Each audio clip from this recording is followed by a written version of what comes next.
The hand wrapped around his throat before he even saw the face. Liam had been reaching for his latte.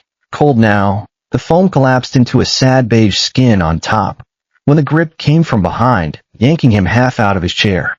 The cup tipped, spilling across the table, and then he was twisted around, his back hitting the edge of the wood, and Grant Holloway's face was inches from his own, twisted into something Liam hadn't seen in 3 years.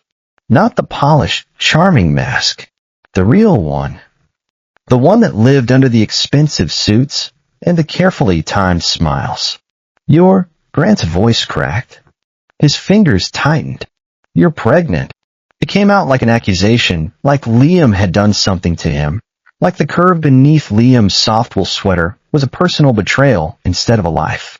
Instead of the child he'd been trying to carry for 6 years, through 2 marriages, through 3 miscarriages, through the humiliating parade of specialists and hormone shots and the quiet, creeping dread that maybe, just maybe, he was the problem. Grant's grip was bruising. The kind of pressure that didn't need to be lethal to communicate intention. Liam's hands went to his wrists automatically, not fighting, just braced. Old instincts. The kind that had kept him alive through 4 years of marriage to this man. He could smell Grant's anger in the air, thick and acrid, the sour burn of an alpha who had lost control and didn't care. It made Liam's stomach turn, but he couldn't pull away. Couldn't breathe enough to speak. Around them, the cafe had gone silent. Someone's spoon clattered against porcelain. The child near the door started to cry. Liam felt his vision start to narrow at the edges. Then, the hand was gone. Grant was lifted off him like he weighed nothing, shoved sideways into a pillar with a sound that was less a crash and more a statement. 1 second Grant was breathing hard over Liam, his fingers still curled from where they'd been around Liam's throat. The next he was pinned against cold stone, his expensive coat bunched in a fist, his face going from fury to startlement to something that looked almost like fear. Liam's body knew who it was before his eyes did. The scent hit first. Cedar and snow and something darker beneath. Gunpowder, maybe, or the particular stillness of a man who had never needed to raise his voice. It flooded the space around Liam, pushing out Grant's sour rage, replacing it with a different kind of authority entirely. Dmitry Volkov. Liam had known he was in the city. He'd seen the security car outside the cafe when he arrived, the familiar shape of one of Dmitry's men pretending to read a newspaper by the door. But he hadn't expected this.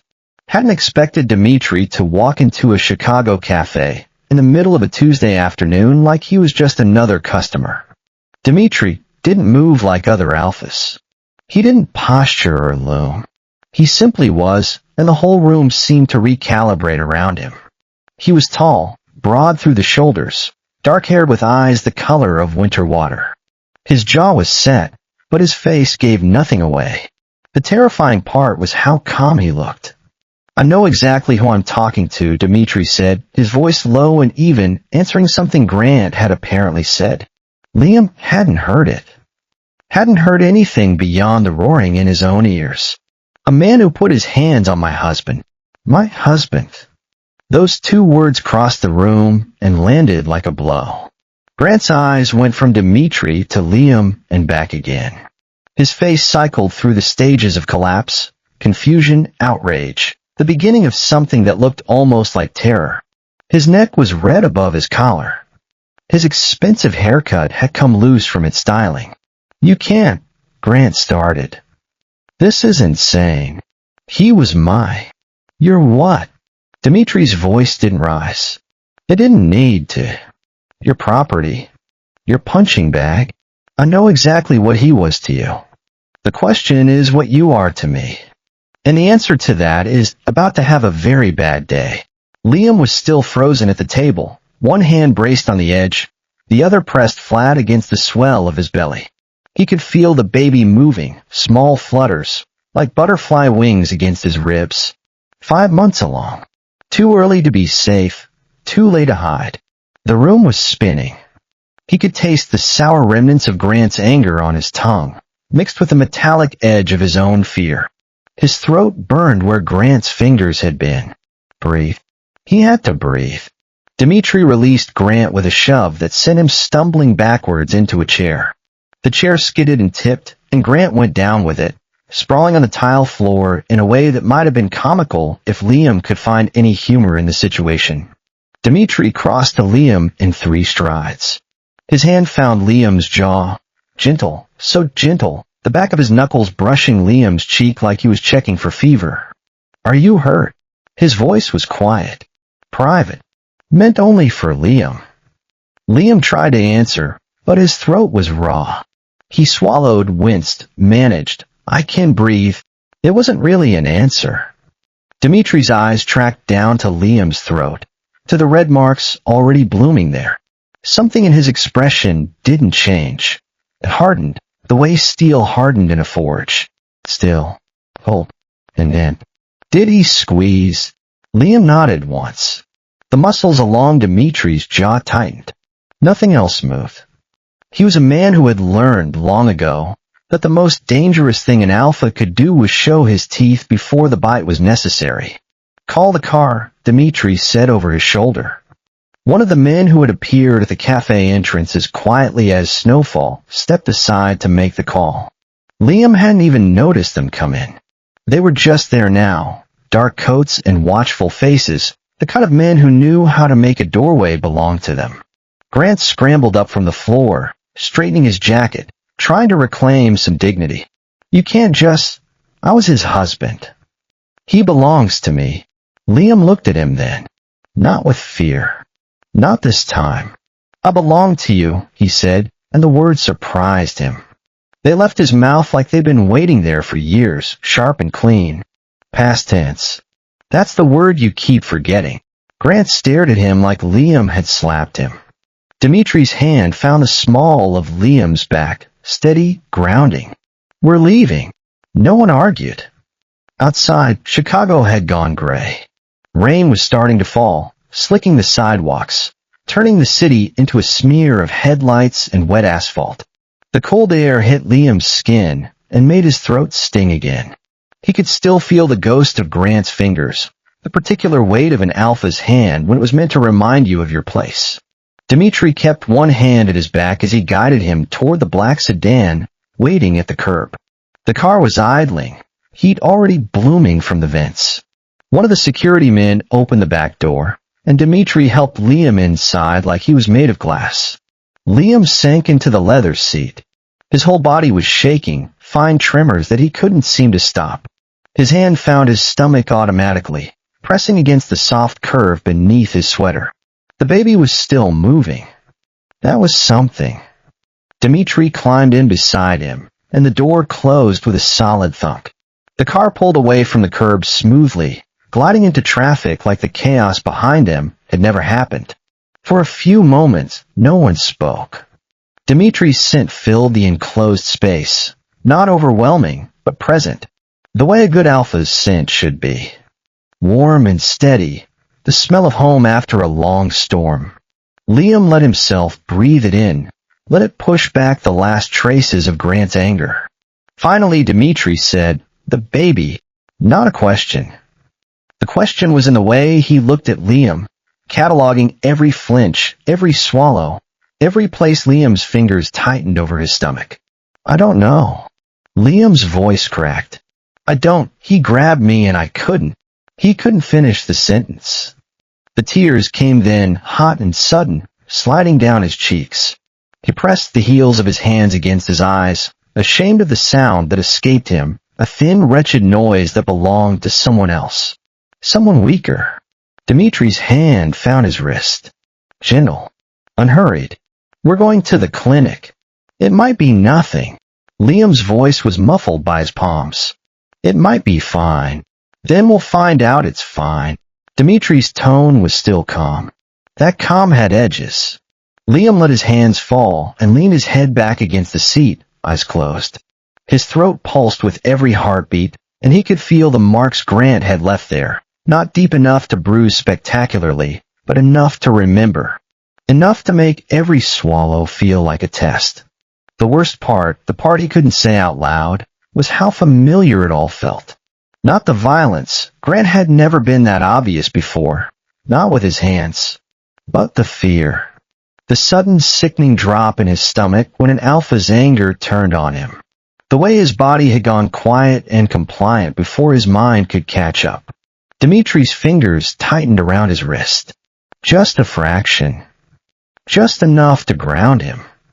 "I'm here," Dimitri said quietly. "Whatever you need. I'm here." Liam didn't answer. He couldn't. He just breathed and let the city slide past the windows and tried to believe that this time would be different. The clinic in Streeterville occupied the 12th floor of a private medical building overlooking the lake. By the time they reached it, the rain had turned finer, almost invisible against the black glass towers downtown. A nurse was waiting when they stepped out of the elevator. Someone had called ahead. That was Dimitri's world. Doors opened before he reached them. Staff moved with unusual speed. Names were not repeated twice. Liam had once found all of that unsettling. Now he found it useful. The examination room smelled of antiseptic and freshly laundered sheets. Bright light pooled across polished metal instruments and white cabinets. The paper on the exam table crackled when Liam sat down, and he hated that sound. It made every doctor's office feel temporary. Exposed. Dimitri stayed near the wall, his coat still on, hands in his pockets, all restrained and coiled. Dr. Chen, a calm beta in her 40s with gold-rimmed glasses and a voice built for bad moments, checked Liam's blood pressure, his pupils, the tenderness at his throat. Any dizziness? A little. Cramping? Liam shook his head. Bleeding? No. Thank God, no. Dr. Chen nodded once. All right, let's look at the baby. The technician dimmed the lights. Gel, cool against Liam's skin. The probe pressed low over the curve of his stomach. A screen turning grainy and gray. And then, movement. The small body, folded and flickering in the soft dark. And then the heartbeat. Fast, strong, sure. The sound filled the room with bright, relentless rhythm. It cut through everything else, Grant's hand, the cafe, the old voice in Liam's head that still knew how to accuse. Liam exhaled without meaning to. A tear slipped sideways into his hair. Across the room, Dimitri's shoulders dropped the smallest amount. Dr. Chen adjusted the image, made a few notes, and finally said the only words that mattered. Your baby looks perfect, even after 5 months. Even after hearing it in earlier appointments. That word still landed like a small miracle. Liam laughed softly through the tears. It sounded strange in the darkened room. Fragile and relieved. Dimitri moved then, crossing to the table. He didn't touch Liam right away. He looked at the screen first, as if confirming with his own eyes that the life they had made together was still safe. Then he put his hand against Liam's temple and bent to press a kiss there. Not his mouth, his temple. The tenderness nearly undid him. When the room brightened again and the doctor stepped out, the silence returned. This time it was gentler. Dimitri pulled a chair close to the table and sat, his elbows on his knees, his face tilted up toward Liam's. He watched his husband with a concentration that made Liam feel both seen and held. Did he ever put his hands on your throat before? There were questions that asked for information, and questions that asked for the truth beneath information. This was the second kind. Liam's throat was still too raw to speak easily. He shook his head. Not like that. Dimitri's gaze did not leave his face. Not like that. In private. Liam's voice was barely a whisper. He was too careful for that. He preferred things he could deny. Dimitri said nothing. That silence stretched, not empty but full calculation, anger, something more dangerous than anger. Liam recognized the shape of it and reached for Dimitri's wrist before he could think better of it. Don't, he whispered. Dimitri's eyes lifted to his. Don't what? Don't look at me like that. Like what? Like you've already decided how this ends. For the first time that night, something almost like sorrow moved across Dimitri's face. It was gone quickly, but Liam saw it. He put his hands on you while my son was inside you. The possessive should have felt like pressure. With Dimitri, it never did. It felt like shelter. "The baby is fine," Liam said. "You're fine." Dimitri held his gaze long enough to tell him exactly what he thought of that sentence. And because he loved Liam, he didn't say it aloud. The apartment occupied the top floor of a limestone building in the Gold Coast, high enough above the street that the city looked composed from the windows. Almost obedient. Liam had moved in after they married 8 months ago. In the beginning, he had wandered through the rooms with quiet disbelief. Too much glass. Too much light. Too much air. He had spent years in a marriage where every room eventually felt watched. Dimitri's home was the opposite, spacious without emptiness, expensive without ostentation, safe without once feeling like a cage. That distinction mattered. Liam understood it better now than he had at the start. In Grant's house, control had been intimate.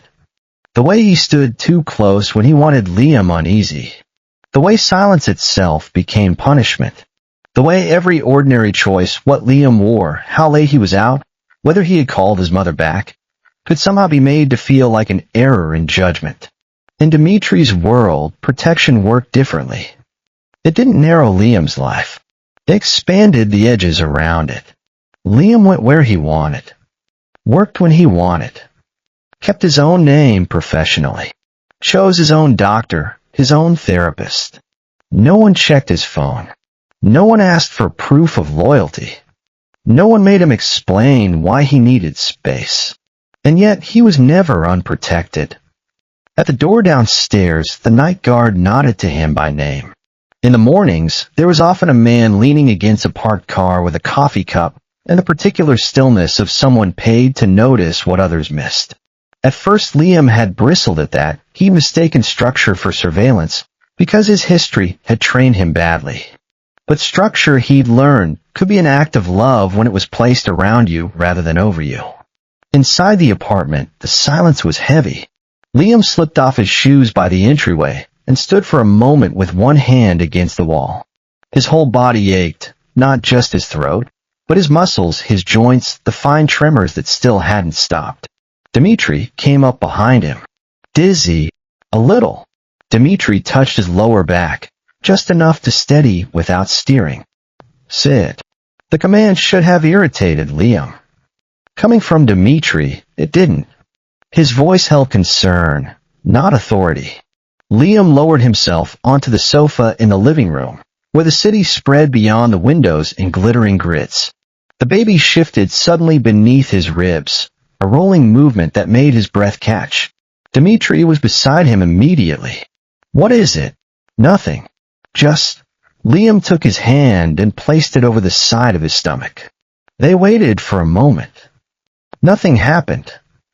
Then another small, distinct push answered Dimitri's palm. Dimitri went completely still. It always astonished Liam, that look on his face when the baby moved.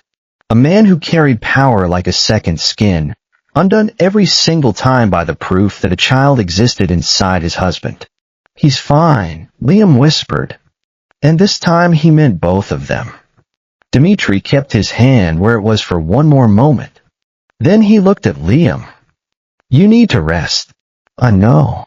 "You also need to eat." "I know." Dimitri narrowed his eyes slightly. "Do not become difficult just because you are frightened." Despite everything, that pulled a faint smile from Liam. "I'm not difficult. You are both impossible." The voice came from the kitchen doorway. Rosa Volkov stood there, Dimitri's mother, small and elegant with silver threading through her dark hair. She had her son's eyes, sharp, watchful, missing nothing. She also had his ability to appear out of nowhere. "And I regret raising one of you," she added. The smile deepened, and for the first time since the cafe, air moved more easily through Liam's lungs. Rosa settled Liam with tea, chamomile with honey, as if she'd known exactly what his throat needed, then left them alone. Dimitri made 2 phone calls in low Russian from his study. By the time the apartment finally quieted, the city outside had gone dark. Liam changed into a loose cotton nightshirt and stood in front of the bathroom mirror, brushing out his hair. The red marks on his neck had already deepened slightly, faint but visible. He touched them once and stopped. His reflection looked composed enough to deceive a stranger. Dark hair over one shoulder. Tired eyes. The soft fullness of pregnancy rounding his body into something both vulnerable and powerful. When he came to bed, Dmitri was already there, propped against the headboard with his sleeves rolled to his forearms. He had changed into black cotton and left the bedside lamp on low. A file lay closed on the table beside him.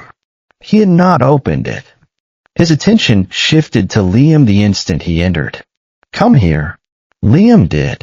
Dmitri pulled the covers back and waited until he settled beside him, before reaching for a small jar of salve Rosa had left.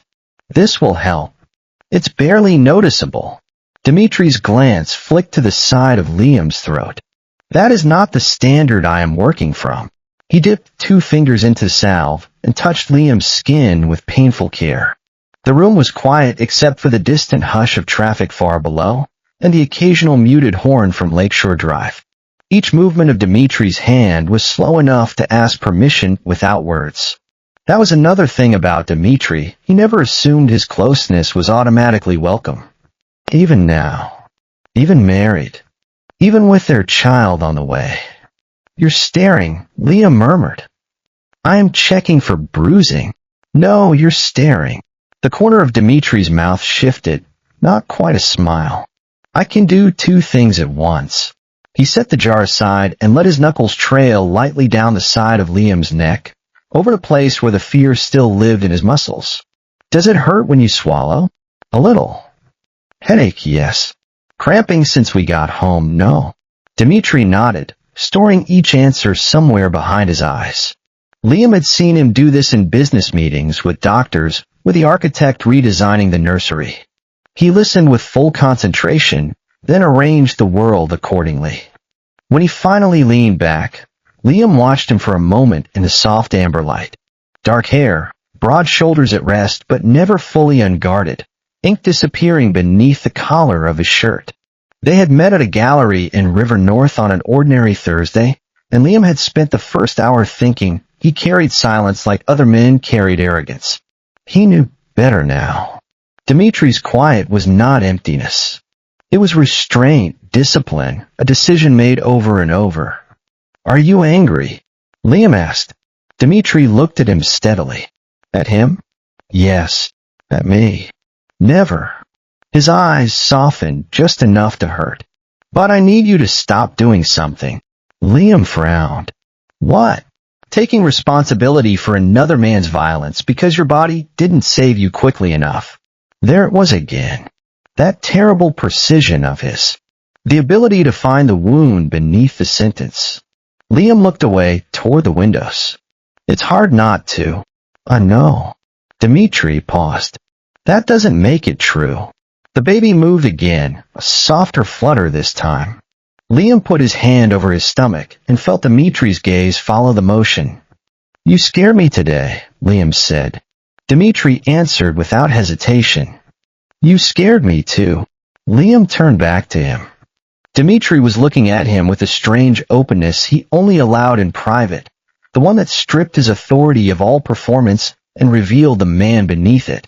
"In the cafe," Dmitri said, "for 1 second I saw his hand on your throat, and I could not tell if you were breathing." The honesty of that sentence settled between them. Liam reached for Dmitri's hand and threaded their fingers together over the blanket. "I know." Neither of them said more. They didn't need to. After a while, Dmitri switched off the lamp. Darkness folded around the room, softened by city light from the windows. Liam lay on his side facing the glass. He could see the reflection faintly, his silhouette curved with pregnancy, Dmitri's larger shape behind him. Dmitri moved closer, not trapping, just enough that his warmth found the cold places in Liam's spine. "Sleep," he murmured. Liam wanted to. His body refused. Every time he drifted, he felt again the sudden pressure at his throat. The flash of Grant's face bending into rage. The old humiliation beneath a new terror. It wasn't the violence alone that haunted him. It was recognition. The obscene familiarity of it. How quickly, He had known the exact register of Grant's anger. How readily some ancient part of him had returned to survival. At some point near midnight, he gave up and slipped out of bed. The apartment was hushed. From the guest room down the hall came the faint sound of Rosa moving once and settling again. In the living room, the windows reflected the city back at itself, long black panes streaked with light. Liam stood there with his arms wrapped around himself and watched Chicago breathe below him. He heard Dimitri before he saw him, barefoot on the wood floor, quiet despite his size. He stopped a few feet behind Liam. "You should be sleeping." "I know." Liam didn't turn around. "I also know you're not going to tell me I'm being dramatic." "I wouldn't dream of it." Liam laughed under his breath, a small, fragile sound. "We're both impossible. Your mother was right. About many things. She will be unbearable about this." Dimitri came to stand beside him, shoulder near his, close enough to share warmth without touching. For a while they stayed like that, looking out at the city. Somewhere below, a siren wailed and faded. A couple on the sidewalk laughed under one umbrella. A bus sighed at the curb, life moving in ordinary fragments. "I love this city," Liam said after a while. Dimitri turned his head slightly. "That sounds like the beginning of something difficult." Liam smiled faintly. "It's not." His fingers rested on the cool glass. "I just keep thinking how strange it is that the whole thing keeps going. No matter what happens to you personally. Someone gets attacked in a cafe, and 2 blocks away somebody is ordering cake. That is not strange. That is mercy." Liam looked at him. Dimitri nodded toward the windows. "Indifference can be cruel. It can also be what allows the world to keep carrying you when you are too tired to carry yourself." The sentence settled into Liam with a slow weight of truth.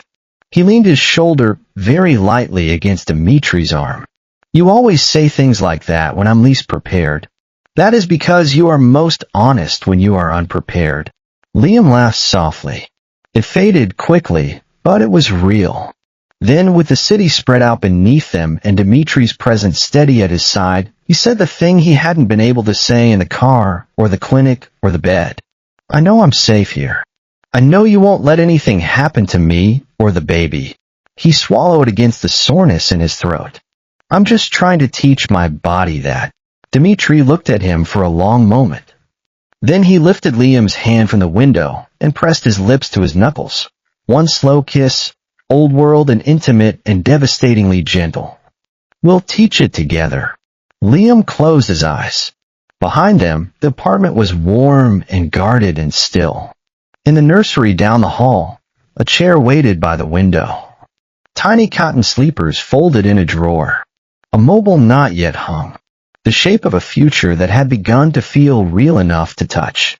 Standing there in the dark glass reflection, with the marks of one man fading from his skin and the care of another written everywhere around him, Liam understood how strange a life could be.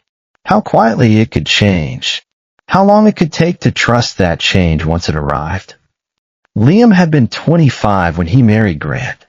Young enough to mistake certainty for character and polished attention for safety. Grant knew how to play the part of a man worth building a future around. Flowers to Liam's office without occasion, remembered names, opened doors with one hand and touched the small of his back with the other. He wore navy suits that fit too well and smiled as though the world had been built to answer yes when he asked for something. Liam's parents had liked him at first. His friends had called him impressive. Even Liam, who had always considered himself observant, had mistaken Grant's control for steadiness. Because Grant was so careful about when and where he let the edges show. The first year of marriage was good. Better than good. They lived in a brownstone on the near north side, tall windows and a narrow kitchen that filled with evening light. Grant came home with expensive wine and stories from the office. Liam worked long days editing manuscripts for a mid-sized publishing house and still somehow believed that adulthood felt exactly like this. 2 good coats by the door, shared groceries, a husband who kissed his forehead while reading emails at the counter. When they started trying for a baby in the second year, the hope between them felt almost holy in its simplicity. At first, it was easy to believe in time. Easy to say next month with a smile and mean it. Liam downloaded an app to track his cycle. Grant joked about learning a new language every time Liam talked about ovulation windows and basal temperature. They bought vitamins, switched coffee brands, began treating the future like something already leaning toward them. Then the months kept passing. The app stopped feeling cute. The vitamins became routine. Sex shifted from spontaneous to scheduled in a way neither of them knew how to discuss without embarrassment. Every time Liam's period arrived, he would sit on the bathroom floor for a minute or two, elbows on knees, breathing through the same quiet disappointment. The first doctor they saw was reassuring. Blood work, hormone panels, basic scans, everything came back normal. "You look healthy," Dr. Levin told Liam with a professional smile. "I'd like to test your husband as well, just to get the full picture." Grant didn't even look up from his phone. "There's no need. I recommend it for all couples after this long," Dr. Levin said. "Male factor infertility is more common than people think." Grant finally lifted his eyes. And Liam remembered, even now, the chill that touched the room then. Not a blow-up, not open rudeness. Just the cold, clipped politeness of an alpha who had decided he was being insulted. "I'm fine," Grant said. "We can focus on him." On him. As if Liam were a file on the table instead of his husband. In the car afterward, Liam tried to keep his voice light. "It's just a test." Grant kept both hands on the wheel. "I'm not interested in having some doctor tell me there's something wrong with me because he wants another billable appointment." That's not what he said. That's what he meant. Liam let it go the first time. Because marriage, he'd been taught, required patience. Because alphas and pride in doctors had always been a combustible combination. Because he still loved Grant in the straightforward, trusting way omegas did before trust became something they handled with both hands. But the months continued. More appointments. More questions. More of Liam in waiting rooms under fluorescent lights, giving blood, giving urine samples, answering intimate questions in a paper gown while Grant waited in the car because clinics made him uncomfortable. Every test on Liam came back normal. Every next step required Grant's participation. Every time, Grant refused. At first it was defensive, then dismissive. Eventually it became something sharper. One night, Liam brought it up over dinner, gently, carefully, after an evening that had otherwise gone well. Grant had been in a good mood. They'd ordered from the Italian place 2 blocks away. A baseball game murmured on television in the next room. Dr. Levin called again, Liam said. "He wants to rerun my labs in 6 months, but he really thinks we should test you first." Grant set down his fork and looked at Liam with flat disbelief. "You're still on this." "Yes, because it matters. What matters is that we already know where the problem is." The sentence landed so hard that for a moment Liam forgot how to breathe. "What does that mean?" Grant gave a short, humorless smile. "Come on, Liam. You've been trying for over a year. That doesn't mean the problem is me. Then why are all the tests being run on you? Because you refuse to do any." Grant's jaw tightened. "I'm not having this conversation." Liam should have recognized the strategy beneath the irritation. If Grant refused the test long enough, the absence of information itself would start to feel like evidence against Liam. He didn't need proof. He only needed Liam to get tired first. Cruelty didn't arrive in one clean event. It accumulated. A comment while Liam brushed his teeth. "Maybe you should stop drinking wine altogether." "I'm sure that can't help." A remark in the grocery aisle. "Do we really need to buy baby spinach in bulk when we're clearly not feeding a child anytime soon?" A silence in bed that lasted too long. A hand he stopped reaching for in public. The words changed too. Less joking, more precise.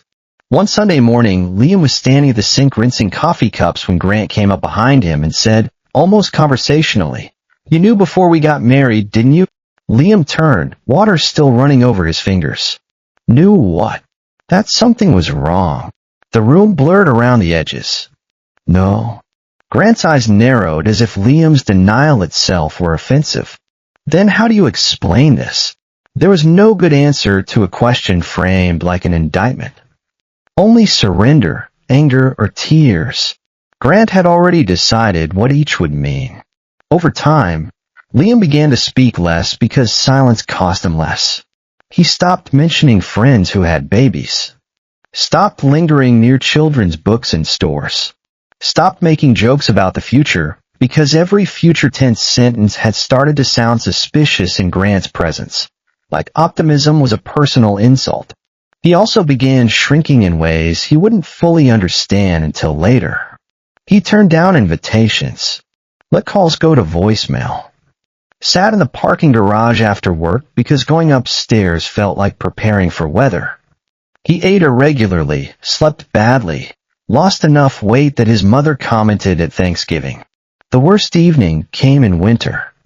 Snow had started falling just before sunset, thick and silent outside the windows. Liam had come home from another appointment with a specialist and found Grant in the den, tie loosened, whiskey in hand.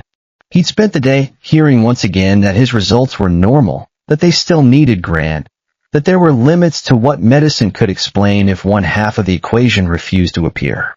Please, Liam said, too tired for strategy. Please just do the test. Grant didn't answer immediately. He took a sip of whiskey and watched Liam over the rim of the glass. Then he said, "I think you'll like this." The room went hollow. What? I think you like the appointments. The concern. Everyone orbiting around your supposed problem. Liam stared at him. It isn't my problem. It's our problem. Grant's mouth flattened. It became your problem when your body failed. There are sentences that split a life into before and after. Not because they are the cruelest thing anyone ever says, but because they expose the exact architecture of the love that has been offered to you. Liam looked at the man he had married and understood, with clarity so clean it almost felt calm, that Grant did not believe he owed him gentleness if he could not produce the future Grant had imagined for himself. That was the beginning of the end. Liam stayed another 8 months. People who have never lived inside emotional erosion always ask why omegas stay. They say it with confusion or judgment, or the secret relief of those who need to believe they would have done better. Liam stayed for the reasons omegas often do, because there had once been love, and he kept mistaking memory for evidence, because Grant was not cruel every day, which made the cruel days easier to bargain with, because shame is isolating and isolation makes even terrible situations feel strangely private, because a part of him still feared Grant might be right. That was the deepest injury Grant gave him. Not the comments themselves, but the way he made Liam complicit in doubting his own body. By the time he called a lawyer, Liam was exhausted clear through the bone. The divorce happened in a downtown office on a Wednesday in March, sleet tapping at the windows. Grant arrived in a charcoal suit carrying his own pen. He signed each page with steady hands and the bland focus of a man closing an inconvenient account. When it was done, he sat back and looked at Liam. "You're making a mistake." Liam slid his copy of the papers into his bag. "No, I made one." Grant's eyes hardened. "You'll regret this." Liam stood. His knees shook. His voice didn't. "Goodbye, Grant." Outside, the city was wet and colorless under a low sky. Liam stepped onto the sidewalk and waited for some cinematic feeling to arrive. Relief, triumph, grief, vindication. What came instead was exhaustion, so total it felt like silence inside his body. Not emptiness. The absence of strain. Like he had been carrying something too heavy for too long and had finally been allowed to set it down. The months after the divorce were not dramatic. Healing rarely is. It happened in appointments and grocery lists. In long walks along the lake when the wind was too sharp to let him stay in his head for long. In the therapist's office with a woman named Dana who had kind eyes and an irritating talent for asking the exact question Liam most wanted to avoid. "Tell me why you still say his theory out loud before you say your own," Dana said one afternoon. Liam frowned. "What theory?" "That you were the problem." The room went very still. "I don't know," Liam said. Yes, you do. It took another month before he admitted it, in a voice so quiet he almost didn't hear himself. Because if he was wrong, then I gave 4 years of my life to a lie. Dana held that sentence between them with careful respect. Maybe you gave 4 years to a man who needed you to believe it. The thought stayed with him. So did the loneliness. By September, Liam's colleagues had grown tired of him turning down every invitation that involved noise, people, or effort. One Thursday evening, a woman from the office cornered him near the elevators. "You are coming to the gallery opening tonight if I have to physically drag you into a dress." Liam hadn't wanted to go. That was how he ended up there. The gallery in River North smelled faintly of white paint and expensive perfume. People stood in impossible shoes making observations about abstraction with the solemnity of priests. Liam wore a black dress he'd bought months earlier and never found occasion for, held a glass of white wine he didn't want, and stood in front of a large blue canvas trying to look interested. "It's doing too much." The voice beside him was deep, unhurried, almost bored. Liam turned. The man standing there was tall enough to shift the air around him without trying. Dark hair, black suit, open collar, ink disappearing into the line of his throat. His face was not conventionally gentle. Too controlled for that. Too still. But his eyes were alive in a way the rest of the room was not. Liam looked back at the painting. "I thought that might just be me." "It isn't." Something in the bluntness of that made Liam smile before he meant to. The man held out a hand. "Dmitri Volkov." Liam took it. Liam Parker. His grip was warm and brief. He didn't hold on. They spent the next 40 minutes talking in front of a painting neither of them respected, then moved to another, then another. By the time Dmitri asked if he wanted coffee somewhere less self-important, Liam said yes with less hesitation than he'd expected. The coffee shop was small and mostly empty, rain tapping softly at the windows. Dmitri ordered an espresso for himself and black coffee for Liam because, as he said after one glance at the sweetener Liam ignored near the register, "You seem like someone who likes things honest." It should have annoyed Liam. Instead, he laughed. The strangest part was not that Dmitri was attractive. It was that Liam didn't feel required to perform around him. No monitoring. No internal calculations about how much to reveal, whether he was speaking too long. Dmitri listened in a way that altered the room, not waiting to reply, receiving. When he asked about work, he listened. When Liam mentioned books, he asked which ones stayed with him and why. When Liam said he was divorced, Dmitri's expression didn't flicker with pity or curiosity sharpened into gossip. He simply nodded once, as if accepting a fact Liam had every right to place on the table without explanation. They met again the next week. Then the week after that. By the fourth date, they were in a small Italian restaurant where the owner greeted Dmitri like a favored nephew and sent over anchovy toast they hadn't ordered. Candlelight softened the edges of the room. Outside the city shone dark and wet. Liam hadn't intended to tell him everything. But safety has its own gravity. Sometimes it pulls the truth out of you before you prepare the speech. He told Dmitri about the appointments, the tests, Grant's refusal, the slow shift from impatience to contempt. The words Grant used. The sentence in the den. The divorce papers. The part he hated admitting most. That some part him still felt marked by what Grant had believed about him. Dmitri didn't interrupt. When Liam was done, he set down his glass and asked only one question. He never got tested. It wasn't a question after all. No. Dmitri looked at him for a long moment, dark eyes steady on his face. Then you carried his fear as if it were your diagnosis. Liam felt something inside his chest turn over. That sounds very clean when you say it. It is clean. Dmitri's voice stayed even. Cruel, cowardly, but clean. Liam laughed softly and looked down at the tablecloth because the alternative was crying in public, and he hadn't done that in front of another person in a very long time. When he looked up again, Dmitri was still there.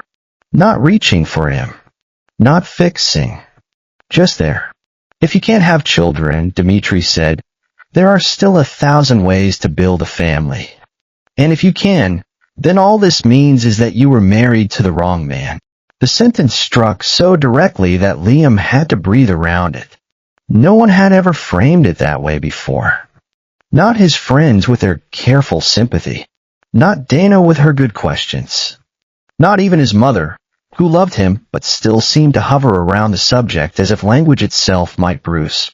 You were married to the wrong man. Not you are defective. Not this is tragic. Not maybe one day. Just truth spoken plainly and handed to him without drama. That was the night something in Liam began to trust Dimitri.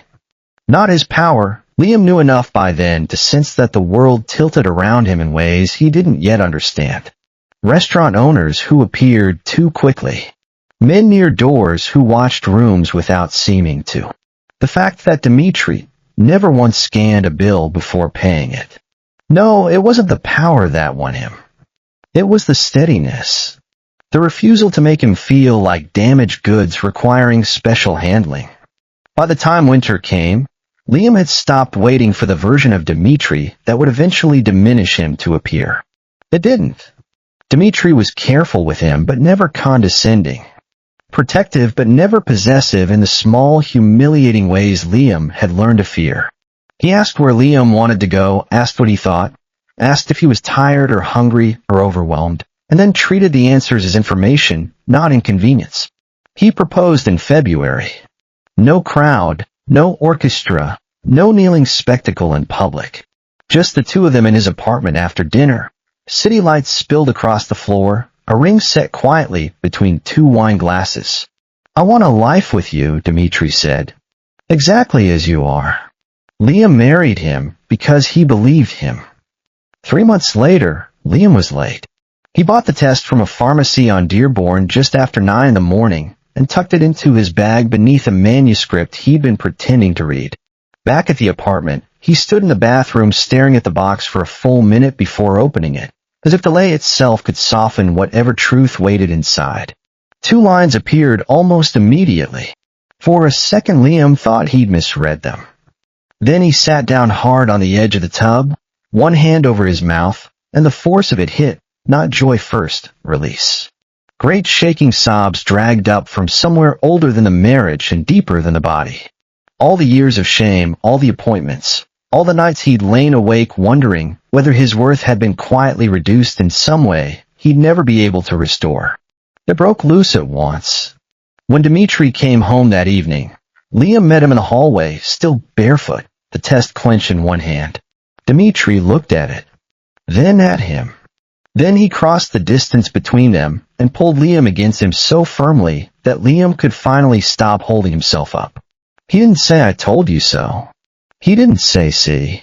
He only held Liam while he cried into his shirt and whispered his name once against his hair, as though speaking to someone returned from a very long distance. In Dimitri's arms, with 2 pink lines changing the shape of the world and the old life finally beginning to die, Liam understood how thoroughly a life could turn without making any sound at all. The bruises on Liam's neck did not bloom all at once.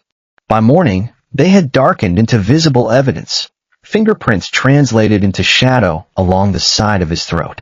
Not severe enough to keep him in bed, more than enough to make every swallow feel personal. He stood in the bathroom with his hair pinned up, studying them in the mirror, while the city light came pale and cold through the frosted glass. For a moment, he was nowhere near the Gold Coast, nowhere near his husband's apartment, or the nursery with folded blankets waiting in a drawer. He was back in the old house, younger and quieter, learning to angle concealer along his jaw, while Grant stood in the bedroom doorway adjusting cufflinks and telling him he was too sensitive. He lowered his chin, drew in a breath, and reached for the silk scarf on the counter. By the time he stepped into the kitchen, Rosa was already there. Cream blouse, dark skirt, seated at the island with a cup of coffee and a look sharp enough to cut through pretense. "No," Rosa said. Liam paused with the scarf in his hands. "No what?" "No scarves in your own house because a man humiliated himself in public." The older Omega didn't raise her voice. She didn't need to. Authority sat naturally on her, not loud, but complete. Liam let the scarf fall against the marble. It was just for warmth. Rosa lifted one brow. Liam gave up the lie with a tired smile and crossed to the kettle. His body felt heavy in the peculiar way it did after bad nights. Not exactly sore, more like every muscle had been privately braced for hours and hadn't yet realized the danger was over. It wasn't over, of course. Not entirely. His rational mind understood that better than most. Danger didn't vanish simply because a clinic doctor had confirmed his son was still safe, and the man who frightened him had been thrown out of a cafe like refuse. The body kept separate books. The body worked on delay. He poured hot water into a mug and sat opposite Rosa at the island. Neither woman spoke immediately. The apartment was quiet except for the low hum of the refrigerator and distant traffic 20 floors below. Somewhere down the hall, Dimitri's study door closed softly. "He didn't sleep," Rosa said. Liam wrapped both hands around the mug. "Neither did I." Rosa glanced toward the hallway, then back at Liam's throat. "My son thinks silence is privacy. He forgets doors are not magic." There was dry affection in the sentence. Liam smiled faintly. Rosa watched him over the rim of her cup. "And you? I'm tired." "That I can see." Liam looked down into the steam. "I hate that he still has this effect." Rosa set her coffee aside. "He has the effect of a man who put his hands on your neck while you were carrying a child." Do not confuse the body's alarm with permission. The words settled into the room with the same clean honesty Rosa used for everything. Not indulgent, not harsh, merely true. Liam nodded, though something tight remained in his chest. He spent the rest of the morning moving through the apartment in careful, unhurried motions. Answering 2 work emails, deleting 3 others, folding laundry he didn't need to fold. Every ordinary task felt faintly unreal, as if he were rehearsing normal life rather than inhabiting it. The baby moved around noon, one firm push beneath his ribs while he stood by the window with a glass of water. He pressed his palm there and closed his eyes. That more than anything else kept him tethered. The private insistence of a life with no interest in fear. When Dimitri came out of his study, he'd changed into a dark suit with no tie. He stopped the instant he saw Liam at the window. "You should sit. You say that every time I stand for more than 30 seconds. That is because you are carrying my son and behaving as if you are still responsible only for yourself." There was no heat in it, but the words still made something warm shift through Liam. He turned from the glass. "Are you going out?" "For an hour." "With who?" Dimitri held his gaze for a fraction too long. "Work." Liam could always tell when the answer was technically true and incomplete. The same stillness that made Dimitri terrifying to men like Grant also made him impossible to misread if you knew where to look. It lived in the jaw first, then the eyes. Liam set the water down on the console table. "Dimitri." Dimitri crossed to him, hands sliding into his pockets. "I'm not doing anything reckless." "You say that as though it's a category you and I define the same way." That drew the smallest curve at the corner of Dimitri's mouth. He placed one hand low on Liam's back, warm through the fabric of his dress. "I'm speaking to someone about yesterday." "Someone being?" "Grant's debt holders." The honesty was so immediate it took the argument out of Liam's lungs. Dimitri never lied to soothe. It was one of the reasons Liam trusted him. "Why?" "Because I want to understand whether what happened in that cafe was stupidity or intention." Liam looked at him carefully. "Do you think there's a difference?" "There's always a difference." Dimitri's voice was level. "The consequences may not care, but I do." Liam knew better than to ask who Dimitri was meeting.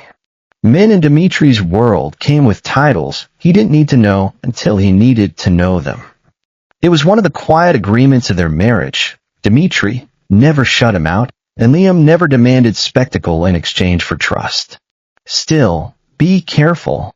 Dimitri's hand lifted from his back to his face, thumb brushing once over the line of his jaw. "Always." He kissed Liam's forehead before he left. No promise beyond that. No theater. After the door closed, the apartment seemed larger. Liam stood in the silence for a while, then forced himself back toward work. He managed 47 minutes before his phone lit with a message from a woman he'd known years ago. A friend by marriage rather than choice, someone who'd been at 2 holiday parties and once sent flowers after the divorce with a card that said thinking of you. The text was cautious. I almost didn't say anything, but I think you should know Grant has been talking. Liam stared at the screen until the second message arrived. He's telling people the timeline with your pregnancy doesn't make sense. That you were involved with someone before the divorce was final. I'm sorry. The room went very still. Not because Liam was surprised. Not really. Men like Grant didn't go quietly when their pride had been publicly dismembered. They rewrote, reframed, repositioned themselves as the injured party because humiliation was easier to survive if they could make it look like betrayal. Liam read the messages twice, then locked the phone and set it face down on the table. For several minutes he did nothing. His hand rested over the rounded front of his dress. Beyond the windows, early afternoon traffic moved below in steady silver lines. Somewhere in the apartment, the dryer chimed. Life going on, indifferent as ever. He picked the phone back up and typed only 2 words, "Thank you." When Dimitri returned that evening, he found Liam in the kitchen cutting strawberries he had no intention of eating. The knife moved too carefully in his hand. That was all Dimitri needed to know something had shifted. What happened? Liam set the knife down. He's talking. Dimitri closed the distance between them. To who? Anyone who'll listen. Liam leaned one hip against the counter because he was suddenly too tired to remain upright. He's telling people the baby timeline doesn't add up. That I must have started seeing someone before the divorce was done. Dimitri's expression didn't change. Liam had seen enough now to know that meant he was angry. Who told you? Liam handed him the phone. Dimitri read the messages once and gave it back. He's trying to give himself a version of the story he can live with, Dimitri said. By making me into the villain. And by making noise. Dimitri's eyes met his. It means embarrassment is making him dangerous in a more organized way than yesterday. The precision of that raised the hair at the back of Liam's neck. You think this is more than gossip? I think a man like Grant does not recover from public humiliation by simply speaking to old acquaintances. He will look for leverage. The word entered the room like a draft. Liam folded his arms across himself, then quickly let them fall when he realized the gesture tightened his throat. Leverage how? Dimitri didn't answer immediately. He reached for the strawberries instead, setting the knife farther from Liam's hand and placing the cutting board aside as if making space on the counter would make the conversation easier to bear. I do not know yet, he said. That is what I'm trying to determine. He didn't say don't worry. He knew better. Worry didn't respond to commands any more than grief did. That night, Liam slept for an hour and a half in fragments. Every small sound seemed to arrive through his body before his ears. A car door slamming on the street below, the elevator stopping on their floor, pipes shifting somewhere in the walls. Each time he woke, his hand was already on his stomach. By the third morning, routine had become theater.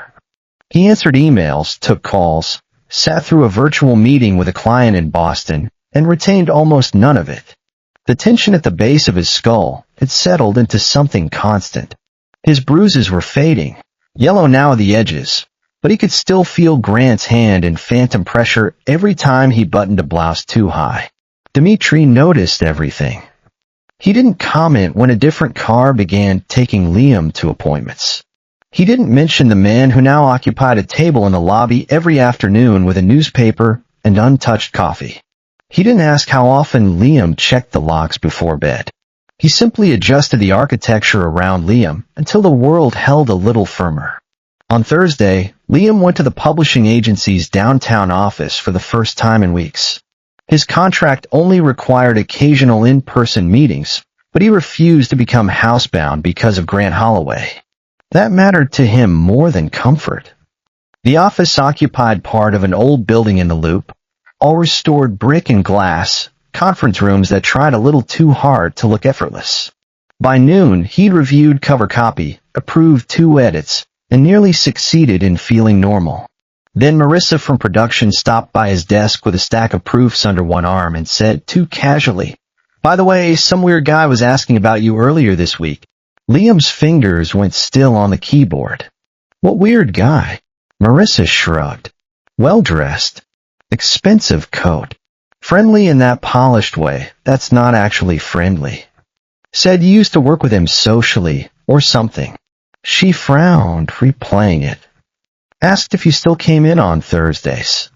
If you drove yourself." "Little stuff."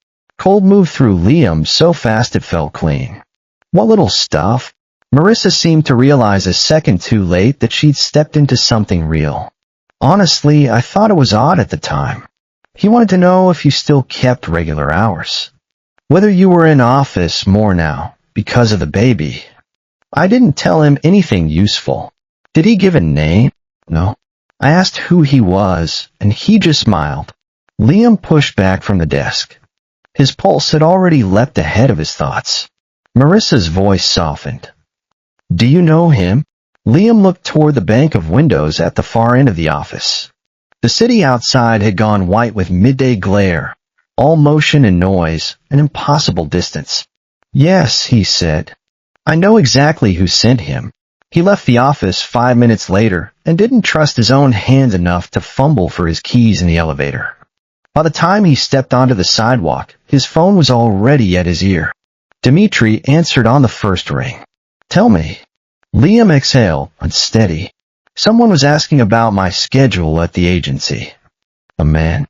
"Not Grant himself, I don't think, but someone connected to him." Silence. Not empty silence. Working silence. Then Dmitri said very softly, "Go home now." "I was already leaving." "Do not stop anywhere. Marco will meet you downstairs when you arrive." "Dmitri?" "I know." Liam closed his eyes. There was more in that one word than instruction, concern, focus, the beginning of anger. He was glad not to be standing near it. "All right," he said. Dmitri hung up only after he heard Liam unlock the car. The drive home blurred. Every black sedan looked suspicious in the rearview mirror. Every red light felt insulting. His own body was a room full of alarms he couldn't switch off. By the time the doorman opened the building entrance for him, Marco was already there, broad-shouldered and expressionless in a dark coat. He didn't ask questions. He simply fell into step beside Liam all the way to the elevator, and remained there until the front door closed behind him. Dmitri came home early. That alone told Liam the situation had changed. He entered the apartment with a peculiar stillness he wore when he'd moved from concern into decision. He set his phone on the kitchen island without checking it and looked at Liam across the room. "I need you to tell me exactly what your coworker said." Liam repeated the conversation word for word. Dmitri listened without interruption, one hand flat on the marble, head slightly bent as if aligning each detail against information Liam didn't yet have. When Liam finished, Dmitri nodded once. Then he said, "Grant has debt." The sentence was so abrupt, it took a second to land. "What kind of debt?" "Gambling. Private games. Loans taken from men who do not use courts to collect." Liam stared at him. "How much?" Dmitri named a number that made Liam sit down without deciding to. For a moment, all he could see was Grant in his immaculate suits, his cufflinks, his careful hair, the expensive bottles of whiskey in his study, all of it rearranged under this new light. He hid that the whole time? Yes. Liam looked down at his hands. They were trembling. And now, Dmitri moved around the island and sat across from him. Now he is reaching sideways into circles that overlap with mine. Not directly. Not in a way that would be called formal. But enough. The apartment seemed suddenly too quiet. What does he want? He wants leverage. Something he can trade. A terrible understanding spread through Liam in slow, cold lines. Me. You. The pregnancy. My name. Whatever he thinks can be converted into value. Liam pressed both palms to his stomach. Not from panic now, but from something fiercer, more deliberate. The child beneath his hands moved once, a small, insistent shift. He held on to that sensation like a rope. He came to the cafe on purpose. Not just because he happened to see me. The room tilted in a way nothing physical had. The attack itself had been brutal, but in some private corner of his mind, Liam had still wanted it to remain impulsive, ugly and cruel but simple. Anger, jealousy, humiliation. This was worse. This required thought. He sat with it, let the meaning arrive in full. Grant had not simply exploded because he saw Liam pregnant. He had gone there carrying debts, shame, and an idea. He had put his hands on a pregnant Omega because in his mind Liam was not a person at all, only a point of pressure he could still apply to the world. Dimitri watched him carefully. "You do not have to say anything tonight." That nearly made Liam laugh, as if silence had ever protected him from the truth of a man. "How long have you known about the debt?" "Since yesterday afternoon." "About the men watching your office?" "Since an hour before you called me." Liam absorbed that without surprise. Of course Dimitri had known before he did. Of course his world moved on layers Liam still only partly saw. "Were you going to tell me?" "Yes." "When?" "When I understood enough to be useful." It was not the answer a gentler man would have given. It was the one Liam trusted. Dimitri reached for his hand across the table and turned it palm up beneath his own. "I have people on him now." His movements, his contacts, every place he tries to stand that is not secure. Liam thought of Grant in another city, perhaps, or in some dim private club, still dressed like confidence, still believing he could bargain his way out of humiliation if only he found the right audience. Then he thought of the cafe. Grant's hand on his throat. The pressure against his airway. The obscene familiarity of it. His fear didn't vanish. It sharpened into something steadier. "Do you understand the full shape of the threat now?" he asked. Dimitri held his gaze. "Yes." Liam nodded once. "Then end it." The words didn't tremble. Liam was proud of that. Later, though, pride had little to do with it. Some decisions arrive from the body, before the mind has drafted language around them. He was carrying a child. He'd spent too many years letting Grant define the perimeter of his safety. That ended here, or it didn't end at all. Dimitri's thumb moved once across the center of Liam's palm. "All right." Nothing in his voice rose. Nothing needed to. Liam stood more slowly than before the pregnancy and crossed to the sink because his glass was empty and he needed the act of filling it to keep from shaking. The water ran cool over the inside of the tumbler. Behind him, he heard Dimitri pick up his phone. He didn't pace. He didn't curse. He said one name into the receiver, and then a time. That was all.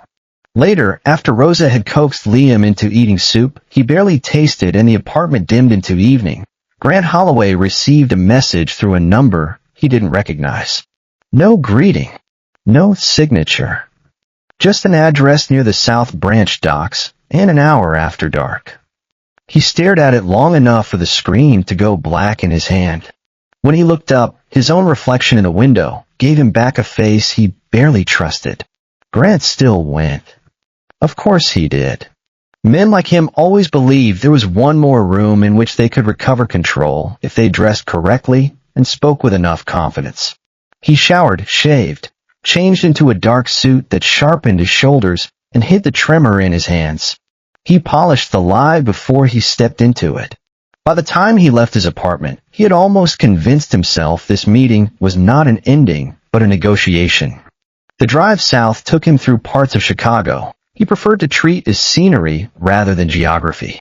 The city changed by degrees, glass towers thinning into older industrial blocks, streetlights farther apart, the river black and heavy under the night.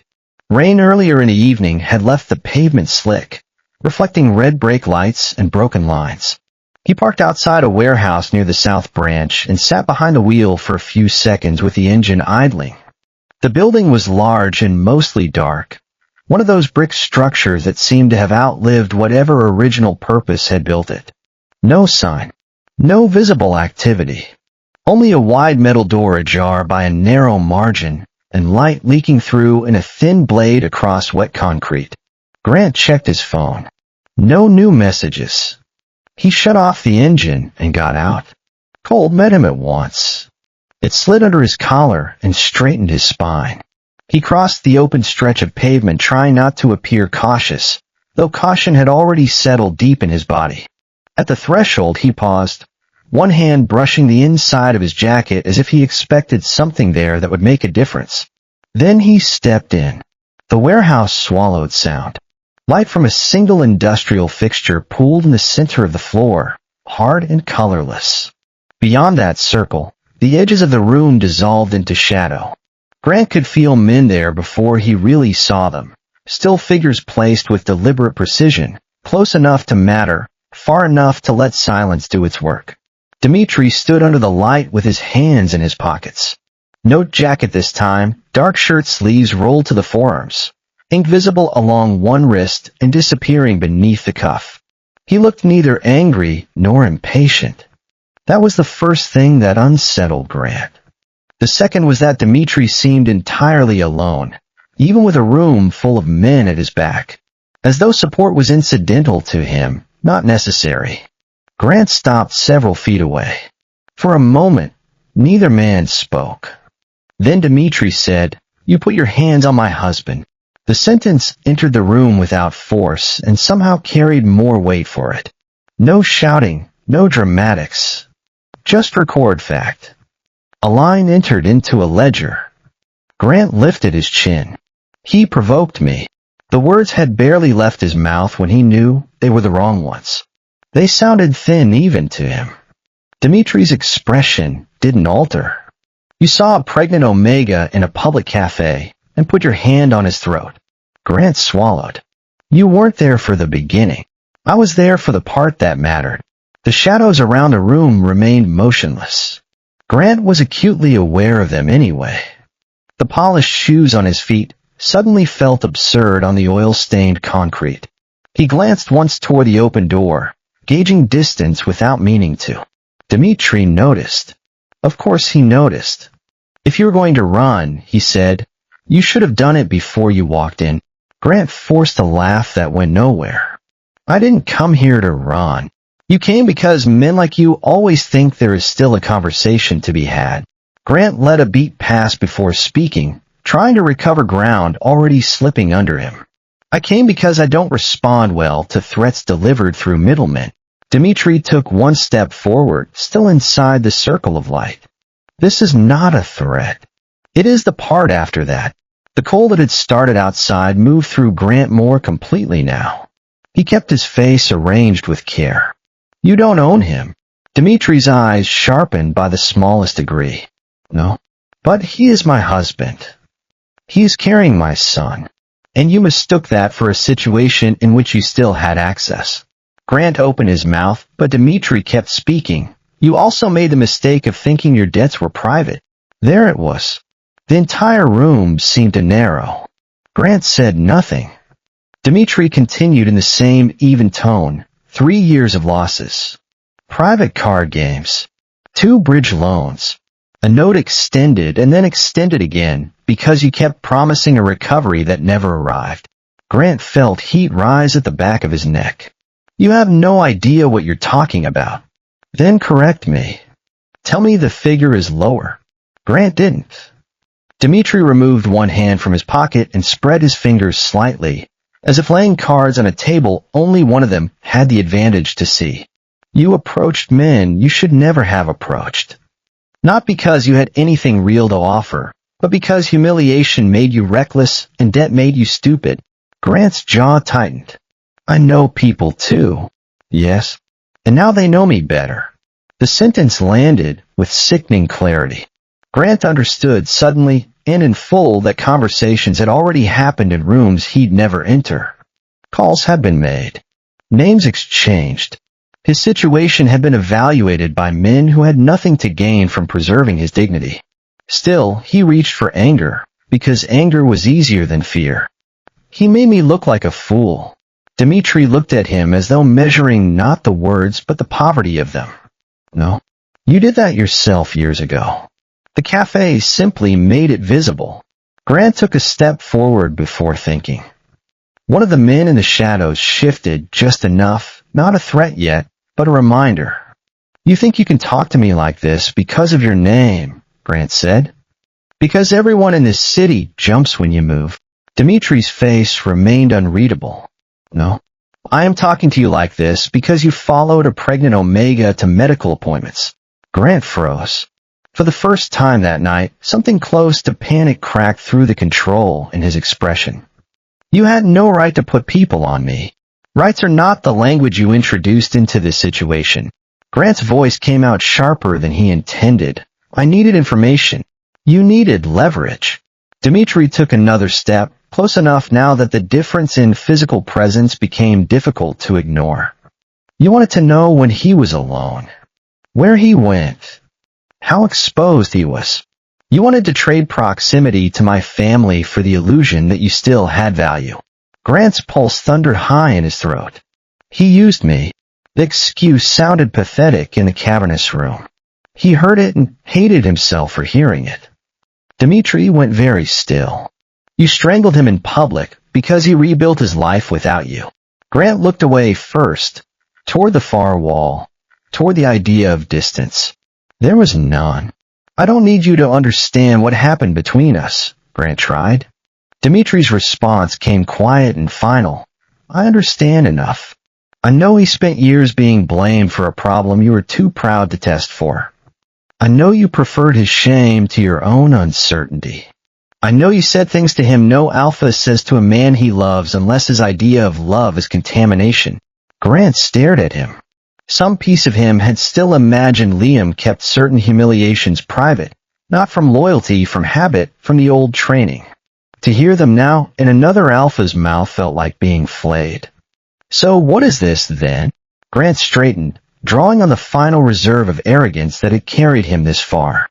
Some self-righteous speech before you break my legs? Dimitri's expression didn't move at all. No. He glanced once to the side. One of the men in the shadows stepped forward, carrying a slim leather folder. Grant's stomach dropped. The folder was handed to Dimitri, who opened it and withdrew several papers clipped cleanly together. He held them not as evidence, but as decision already made material. Here is what happens now.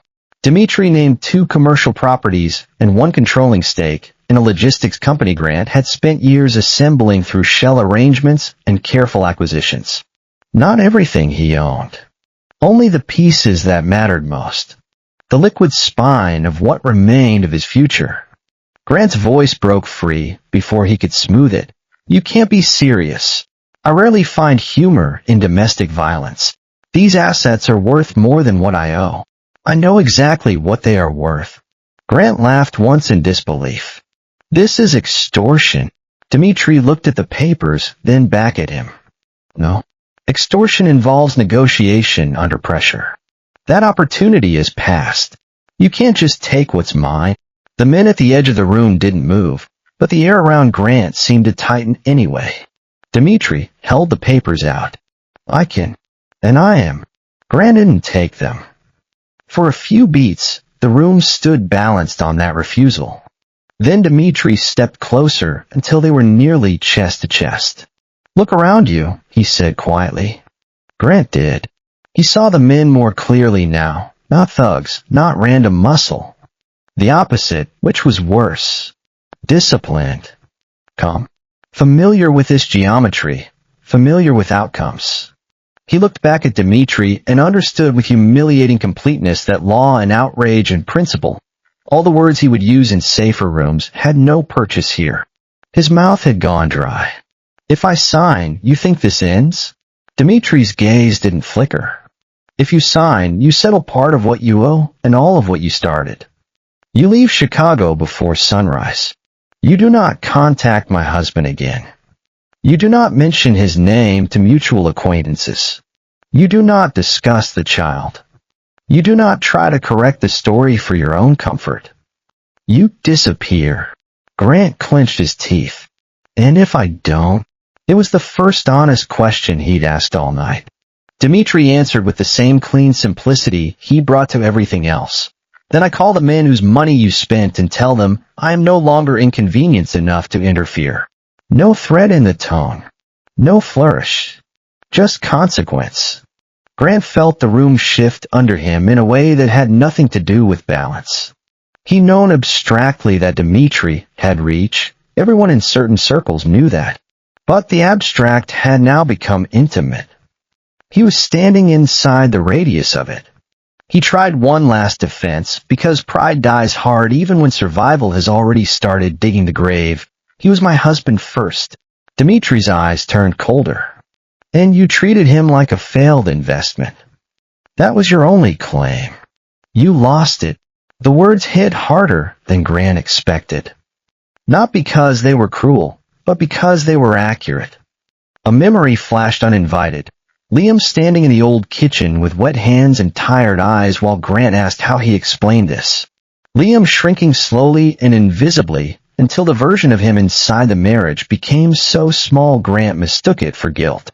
He wanted very suddenly to blame Liam for telling Dmitri anything. To blame the doctors, the debt, the years, the city, the impossible fact of his pregnancy. Anything that might preserve the fiction that he had not engineered his own humiliation. But there was no room left for fiction here. Dmitri extended the folder again. Signed. Grant stared at the papers.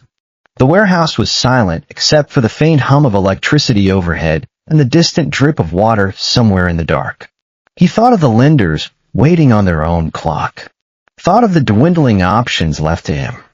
Thought of Liam in that cafe, one hand over his stomach, looking at him not with fear but dismissal when he said, "I belong to you." Past tense. He signed. The pen dragged slightly against the heavy paper. His signature looked wrong, thinner than usual, as though even his name no longer believed in itself.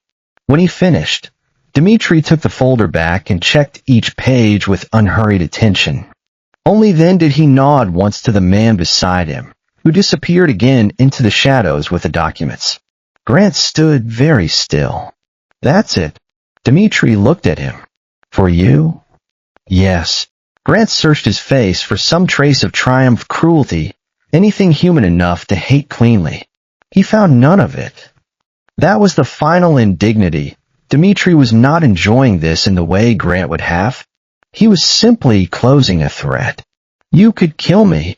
It came out half accusation, half challenge. Dmitri considered him for a moment. "Yes." The simplicity of the answer forced all the air out of Grant's chest. "But I won't." Grant stared at him. "Because he has had enough violence attached to your name," Dmitri said, his voice level. "He does not need your death attached to his healing too." For the first time that night, Grant had no reply at all. Dmitri stepped aside, not dramatically, just enough to indicate that the path to the door was open. Dismissal. "You have until sunrise." Grant didn't move immediately. Some humiliating vestige of himself still wanted to leave with dignity intact. But dignity had been the first thing taken from him long before the papers. He turned and walked toward the door. The men in the shadows didn't stop him. They didn't need to. Cold night air struck his face as soon as he stepped outside. He stood on the wet pavement for a second, breathing hard, one hand braced on the roof of his car. Behind him, the warehouse door slid shut with a final sound that seemed to end not only the meeting but an entire version of the life he'd assumed was recoverable. By 11:30, he was on the phone with a broker, then an attorney, then a travel service. By midnight, he'd booked a flight out of Illinois. By 1, he was standing in the center of his apartment looking at shelves, furniture, framed photographs, and realizing none of it had enough weight to matter anymore. He packed badly. Shirts shoved into a suitcase without folding. Charger tangled with cufflinks. One bottle of bourbon wrapped in a sweater, and then removed because suddenly it seemed ridiculous. Near 2 in the morning, he found himself in front of the bathroom mirror with both hands braced against the sink, staring at a man who looked polished even now and understanding with nauseating clarity that polish had always been the least important thing about survival. Across the city, Dmitri drove home alone. He preferred it that way on nights when the air still held consequence. The streets were nearly empty. Traffic lights shifted pointlessly at intersections with no cars waiting. The river reflected the city in fractured pieces. He kept both hands on the wheel and let silence do what was meant to do. He hadn't lied to Liam. He could have killed Grant. It wouldn't even have been difficult. Men in Dimitri's world disappeared every year over less. A body, a rumor, a debt folded into other debts until no one remembered the original account. But from the first moment he'd seen Grant hand around Liam's throat, his anger had never existed alone. It had been joined almost immediately by knowledge of the kind of weight an Omega carried after surviving a man like that. Knowledge that vengeance and peace were not always the same gift.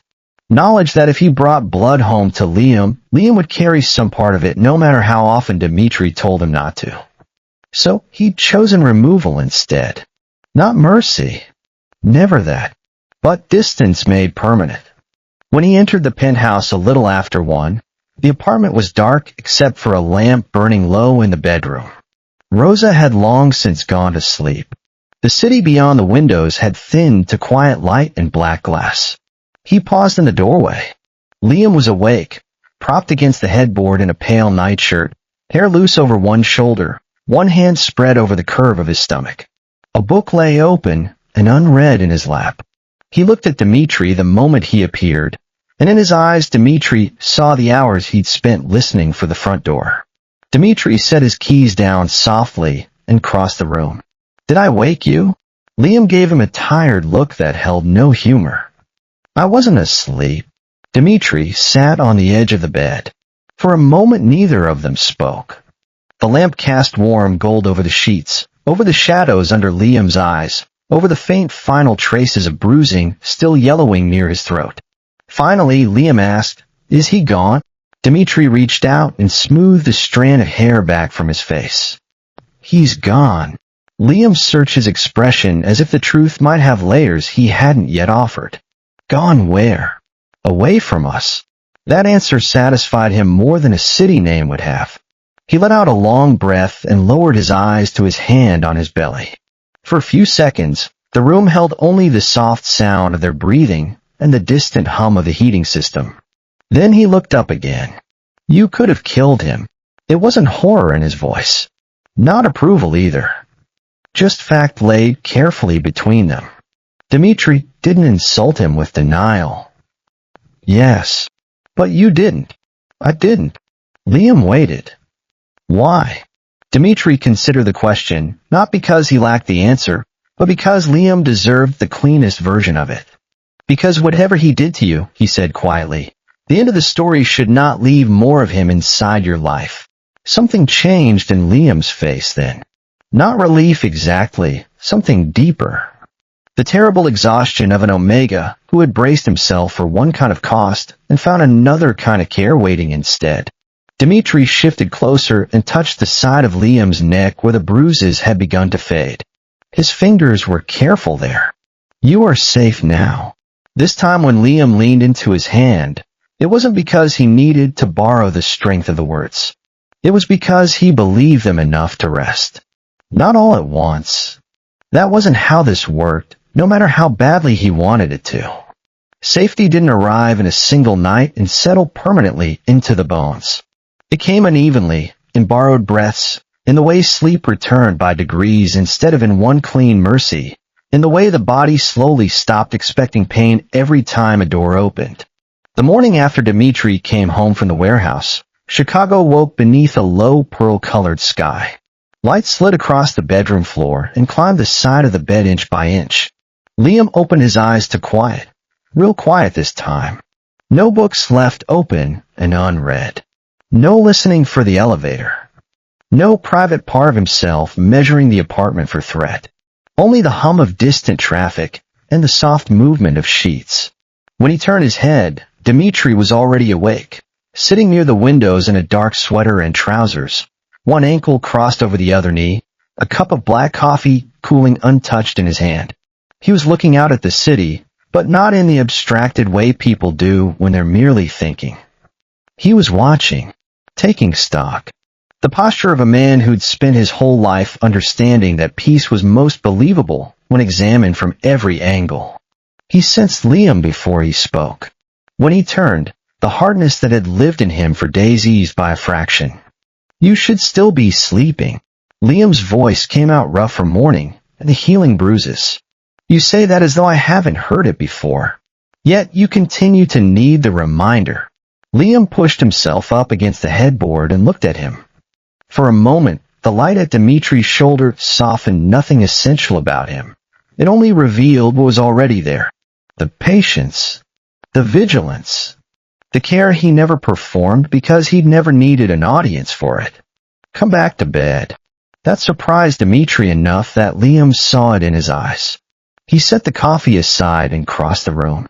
When he sat beside him, the mattress dipped under his weight and steadied again. For a few seconds, Liam only looked at him. Then he said the thing that had been waiting behind his ribs for years. "I thought I was broken." The words didn't shake. That was the strangest part. They arrived calm, almost clear, after spending so long in the dark where they'd felt unbearable. Dimitri didn't interrupt. His attention settled on Liam's face with that same frightening gentleness he'd used from the beginning, the kind that never looked away from what hurt simply because it hurt. For 4 years, Liam continued. I really believed him. Not all the time. Not in the obvious way. But underneath everything, like a stain under water. Even after the divorce. Even after therapy. Even after you. He pressed one hand against the blanket over his stomach. When I took the pregnancy test, I was happy.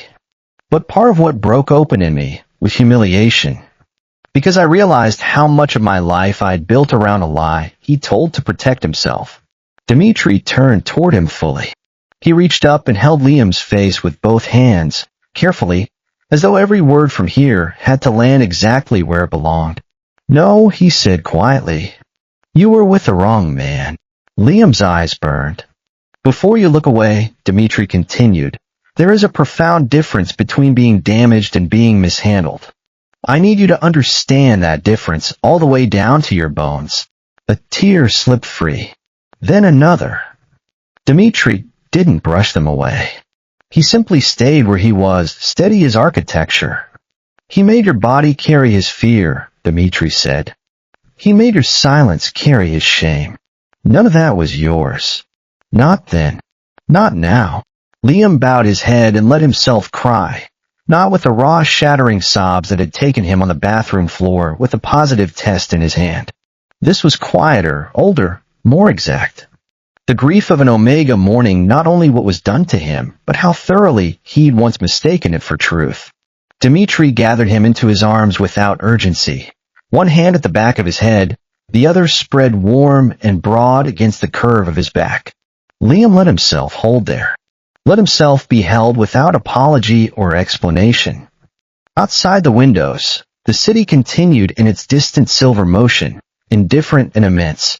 Inside the room, time moved around the simple fact of Dimitri's arms and Liam's tears. "I wasted so much," Liam said into his shoulder. "No." Liam drew back enough to look at him. "You can't tell me 4 years isn't a waste. I can tell you it was theft."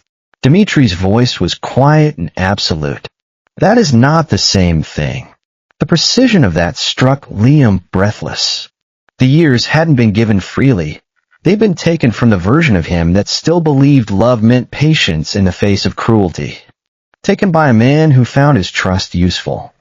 Taken by pride, by fear, by the terrible endurance Omegas are praised for until it nearly ruins them. The distinction mattered. He felt it settle somewhere deep.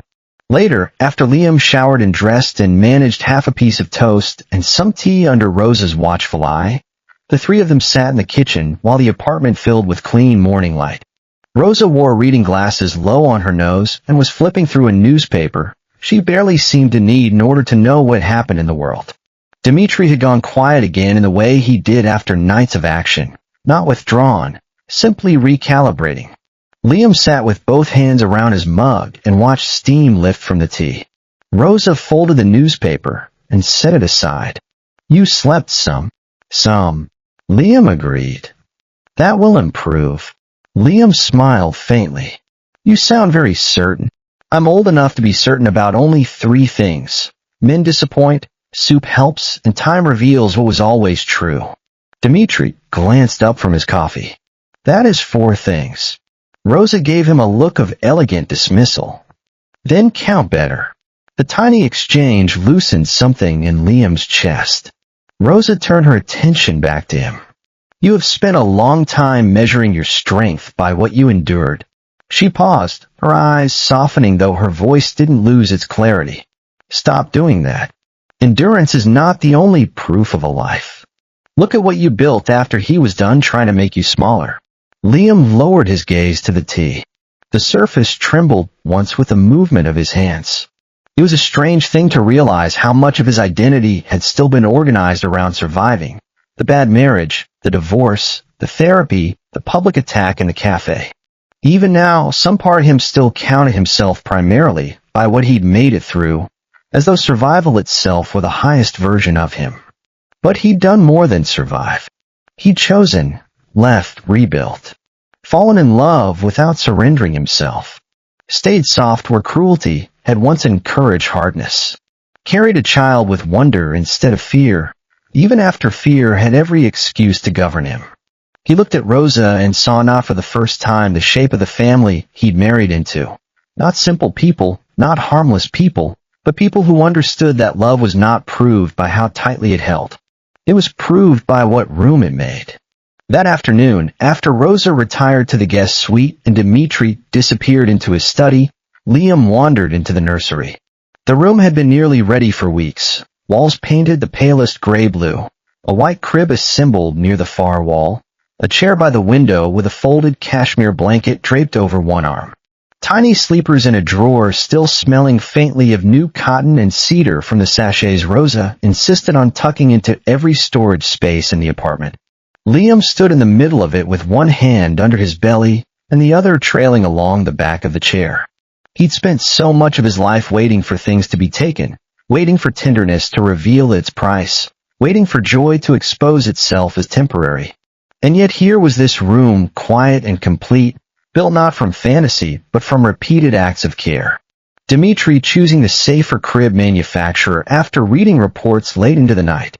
Rosa insisting on hand-stitched blankets from an old friend in Naples. Liam himself folding little onesies while listening to jazz and refusing for once to call that domestic longing foolish. When Dmitri found him there at dusk, Liam was standing by the window, looking out over the city again.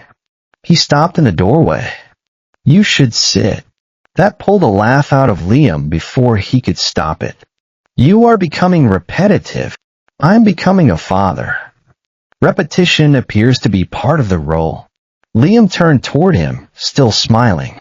The look on Dmitri's face changed at the sight of it, as if some part of him had been waiting all day for proof that lightness was possible again. I want to meet them, Liam said. Dmitri's expression sharpened slightly. Who? Your people. Not the staff. Not the guards downstairs. The ones who matter to you. Dmitri watched him for a moment. You don't have to. I know. Liam rested his hand on the rounded front of his dress. That's not why I want to. The evening light stretched long across the nursery floor. Dmitri came farther into the room and stood in front of him, quiet and attentive. I'm tired of hiding in the safe room while other people decide where the edges of my life should be, Liam said. I know what your world is. I know enough to understand that being your husband means more than wearing your ring and waiting upstairs while things are handled. I don't want to be hidden, not from them, not from myself. Something deep and unreadable moved behind Dmitri's eyes. You were never hidden from me. No. Liam's voice softened. But I hid from everything else for a long time. I'm done. For several seconds, Dmitri said nothing. Then he nodded once. All right. The answer was simple. The pride in it was not. Liam stepped closer and touched the center of Dmitri's chest. You're not worried. I'm always worried. The honesty of that made Liam smile again. But no, I'm not worried about this. A week later, the first pain came. Not dramatic. Not enough to set off every alarm in the city. Just one load tightening while Liam stood in the living room sorting through a stack of folded towels Rosa insisted had to be washed again because babies deserved better fabric softener than most adults. Liam paused, one hand bracing on the table. Dimitri looked up immediately from where he stood on the phone near the windows. He ended the call mid-sentence without apology. "What is it?" Liam waded through the sensation. It faded. Nothing. Maybe. Before he could give a better answer, another pain came, sharper this time, low and unmistakable enough that his breath caught. Dimitri. The towel slid from his hands. Dimitri was at his side before the sound of his name had fully left his mouth. The hours after that blurred into movement. Hospital bag. Elevator. Private entrance. Nurses. White hallways. Warm voices. Rosa arriving 10 minutes after they did with a coat thrown hastily over her shoulders and complete disapproval for everyone moving too slowly around her son's husband. Labor stripped life down to essentials. The hospital room grew small around the work of Liam's body. Monitors hummed. Curtains breathed faintly with the air conditioning. The lights stayed low because he couldn't bear brightness. Dimitri remained beside him through every contraction, every shift, every hour. He didn't once hand the job of staying to someone else. That mattered more than Liam could have predicted. Dimitri was not comfortable with helplessness. He was built for action, for intervention, for the clean, decisive force of doing. Labor gave him almost nothing to do except remain. So he did. Completely. He counted breaths when Liam lost rhythm, held a cup with the ice chips and the straw when Liam's hand shook too hard, pressed a cool cloth to the back of his neck. Let Liam crush his hand during the worst contractions without so much as wincing. At one point, hours into the night with sweat damp at his temples and pain making the room swim at the edges, Liam looked up and found Dimitri watching him with a concentration so absolute it felt like shelter. "You look terrified," Liam said. His answer was immediate. "I am." Liam laughed in spite of the contraction building under his ribs. "That is not helpful. It is honest." Then the pain took him again, and honesty was all either of them had time for. When the doctor finally said it was time, the room narrowed to breath and effort and pressure, and Dimitri's voice very close to his ear, "Stay with me, Liam," as if he had somewhere else to go. He bore down. Again. The world split into white heat and sound and the terrible, magnificent strain of bringing life through his own body. Then, at 10 minutes past 2 in the morning, his son arrived. The first cry cut through the room like light. Everything stopped. Not literally, nurses still moved. Instruments still clinked softly in metal trays. Someone said congratulations in a voice thick with tired joy. But inside Liam, something stopped. A long fear. A long shame. A terrible old accusation with nowhere left to stand. It placed his son against his chest, warm and damp and real beyond language. Smaller than all the waiting had prepared him for, and larger than every dream. Dark hair plastered close to his head. Mouth open in furious protest at the coldness of the world. Tiny fingers uncurling against his skin. Liam stared at him and couldn't speak. Tears slid sideways into his hairline. He didn't bother wiping them away. Across the bed, Dimitri stood motionless. Liam had seen him in every possible register by then, cold, decisive, amused in rare private moments, quietly furious, tender when no one else was allowed to witness it. He'd never seen this. All the composure that usually fitted him so cleanly was simply gone. He looked at his son as though the earth had shifted under him, and he had no interest in pretending otherwise. "Do you want to hold him?" Liam asked softly. For a second, Dimitri didn't answer. His throat moved once. Then he nodded. The nurse helped settle the baby into his arms. Dimitri took him with a confidence that surprised even Liam.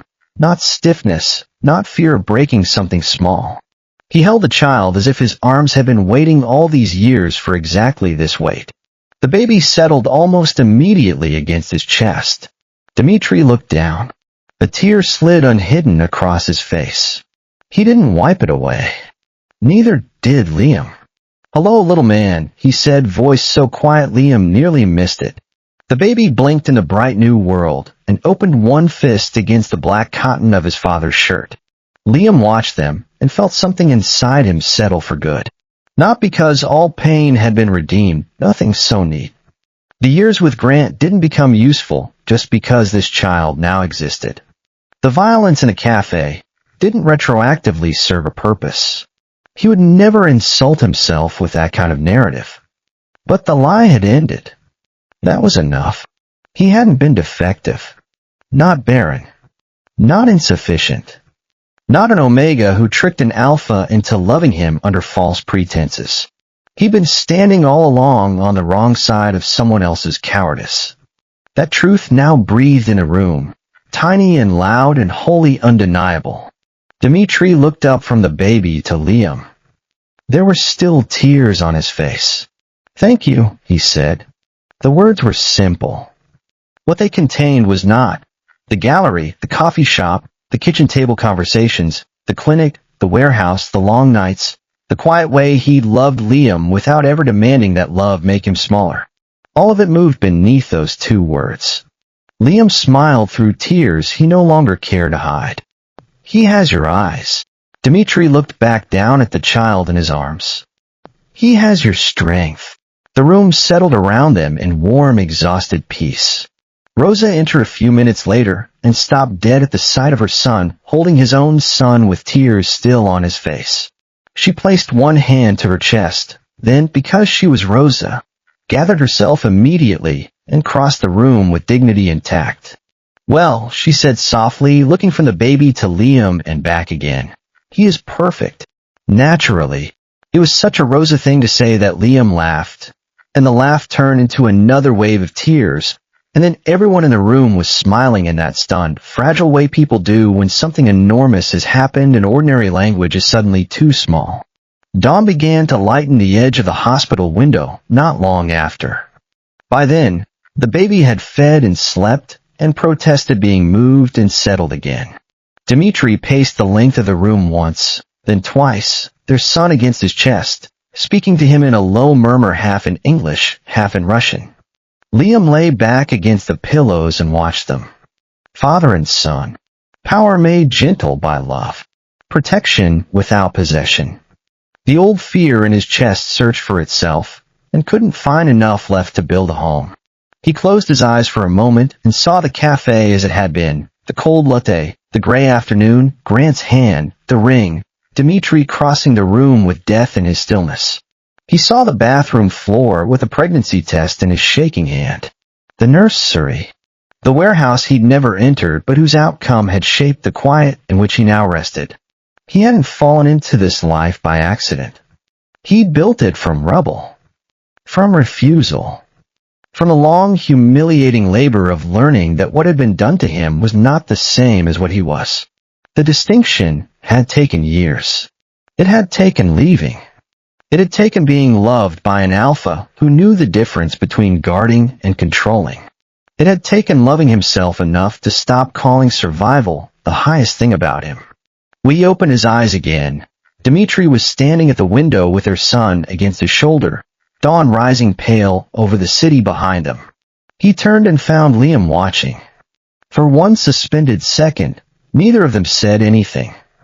Then Dimitri smiled, not the slight private tilt Liam usually got in kitchens and hallways, but a full, unguarded smile that belonged only to this room, this hour, this child. Liam smiled back. There was nothing left that needed defending from the past. Nothing left that required explanation. Only this, the hospital light, the early sky over Chicago, the weight of new life in old, strong arms, the absolute quiet certainty that no one would ever again define him by what another alpha had feared in himself. He was Liam Volkov, husband, father, whole. And for the first time in years, every part of him knew it.